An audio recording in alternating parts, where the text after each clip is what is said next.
ഇനി ആരോഗ്യമുള്ള പല്ലുകൾക്കായി doctor ദിനക്സ് family dental clinic തന്നെ ചൂസ് ചെയ്യും. കൂടുതൽ വിവരങ്ങൾക്കായി കോൺടാക്ട് 6238355070. സാഹിത്യ പ്രവർത്തക സ്വാശ്രയ സംഘത്തിന്റെ 18ാമത് വാർഷിക പൊതുസമ്മേളനവും 17ാമത് സാഹിത്യശ്രീ പുരസ്കാര സമർപ്പണവും നടന്നു. സാഹിത്യ പ്രവർത്തക സ്വാശ്രയ സംഘത്തിന്റെ 18ാമത് വാർഷിക പൊതുസമ്മേളനവും 17ാമത് സാഹിത്യശ്രീ പുരസ്കാര സമർപ്പണവും പള്ളിപ്പുറം സഹകരണ ബാങ്ക് ഓഡിറ്റോറിയത്തിൽ നടന്നു. കേരള സാഹിത്യ അക്കാദമി അവാർഡ് ജേതാവ് TK ഗംഗാധരൻ ഉദ്ഘാടനം നിർവഹിച്ചു.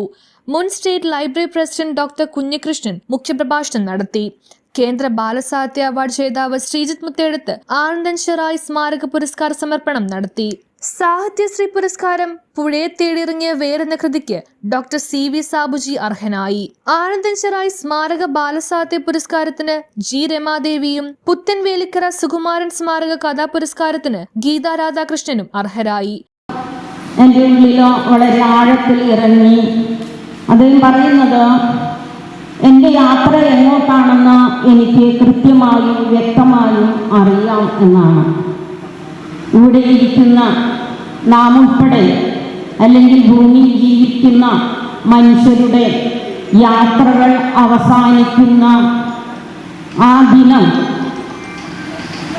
അതെത്തുന്നത് വരെയുള്ള പലവിധത്തിലുള്ള പ്രയാണങ്ങളിലും സഞ്ചാരങ്ങളിലുമാണ് മനുഷ്യൻ ഏർപ്പെടുന്നത് എന്നാണ് എനിക്കെപ്പോഴും തോന്നിയിട്ടുള്ളത്. News bureau, Paravur.